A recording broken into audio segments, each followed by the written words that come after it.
Kemudian Remus menghadap ke kepala suku dan menyatakan bahwa sekarang dialah yang menjadi penguasa baru suku tersebut. Dan mereka pun tinggal bersama suku yang telah ditaklukkan tersebut. Kemudian Satney mengatakan pada Remus, bahwa ada sesuatu yang sedang bersemayam dalam jiwa Remus yang penuh dengan tanda-tanda. Namun saat itu Remus tidak menanggapi apa yang dikatakan Satney. Pada malam harinya, semua penduduk desa sedang melakukan ritual mendoakan para prajurit yang telah tewas. Kemudian kepala suku memberikan anak kambing kepada Remus untuk dijadikan alat komunikasi dengan dewa. Satney sebagai ahli spiritual kemudian melakukan ritual, dan dia mendapatkan penglihatan masa depan. Satney mengatakan bahwa salah satu di antara Remus dan Romulus akan menjadi raja yang sangat berpengaruh dan sulit untuk dilupakan bahkan setelah kematian. Namun satu di antara mereka juga akan masuk pada kegelapan abadi. Maka jika ingin menjadi raja, mereka harus saling membunuh. Karena dari darah itulah yang akan menjadi kekuatan dan juga restu para dewa. Mendengar ramalan itu, Remus sangat terguncang. Ia dihadapkan dengan pilihan yang sulit. Kemudian dengan perlahan ia menghampiri Romulus yang masih dalam kondisi sakit. Ternyata, Romulus telah mendengar isi ramalan itu. Ia rela mengorbankan dirinya demi masa depan Remus dan mentaati segala kehendak dewa. Saat Remus akan membunuh Romulus, tiba-tiba ia meragukan ramalan yang diucapkan Satney. Ia menganggap ramalan itu semuanya adalah kebohongan.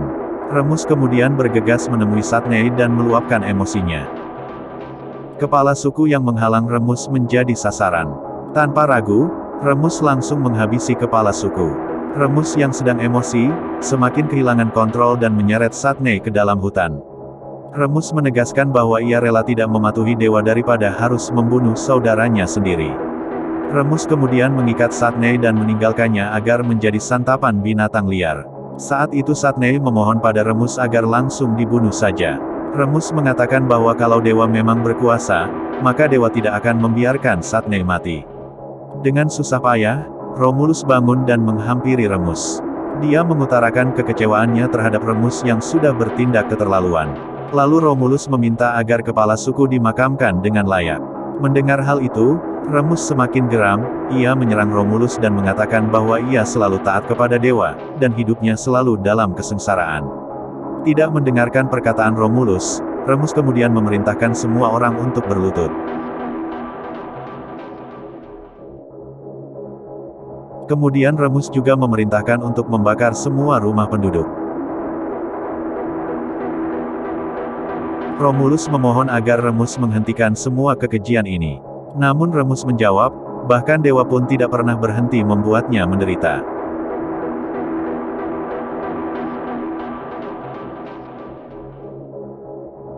Setelah beberapa waktu, Remus mendatangi kamar Romulus. Ia mengungkapkan isi hatinya, bahwa mereka akan selalu bersama karena itu jauh lebih penting daripada apapun. Romulus pun bertanya pada Remus, apakah Remus kembali taat kepada dewa.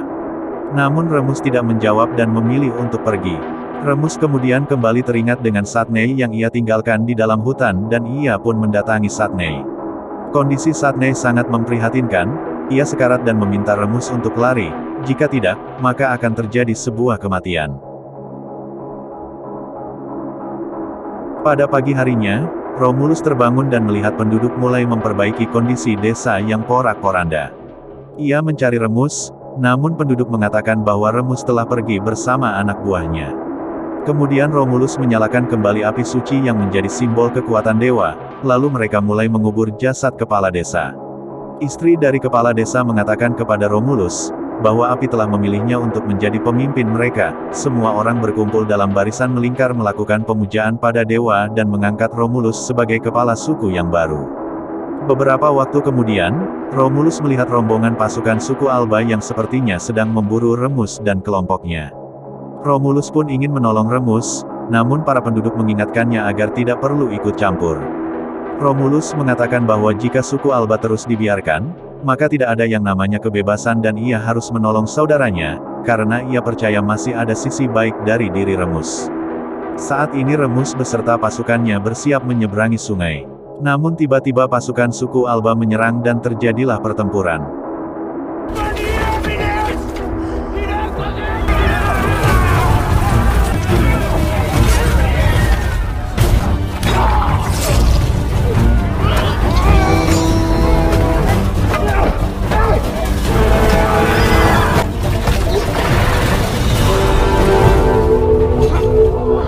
Kali ini Remus nyaris mengalami kekalahan.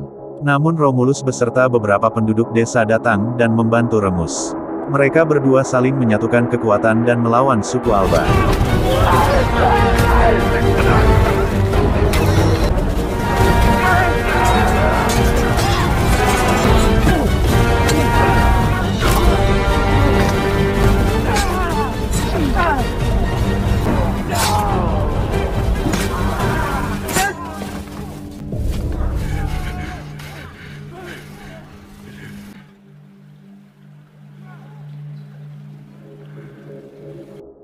Akhirnya suku Alba dapat dikalahkan. Namun dari pertempuran itu, mereka mengalami kehilangan banyak pasukan. Saat Okai hendak mencuri barang milik korban, Romulus pun melarangnya.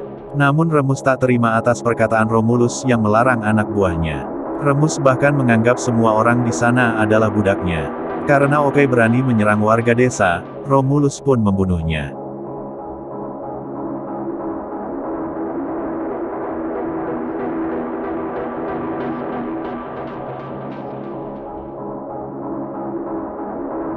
Melihat hal itu, Remus menjadi marah dan menyerang Romulus.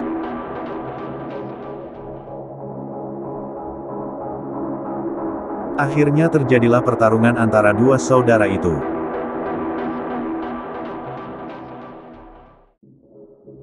Semua orang hanya bisa menunggu takdir, siapakah yang akan terpilih menjadi raja.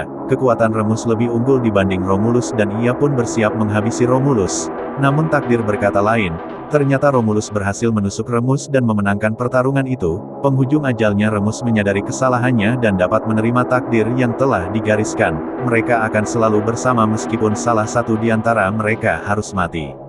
Sungai Tiber pun menjadi saksi atas kematian Remus. Akhirnya Romulus pun terpilih menjadi raja yang dibangun dengan rasa sakit dan darah saudaranya.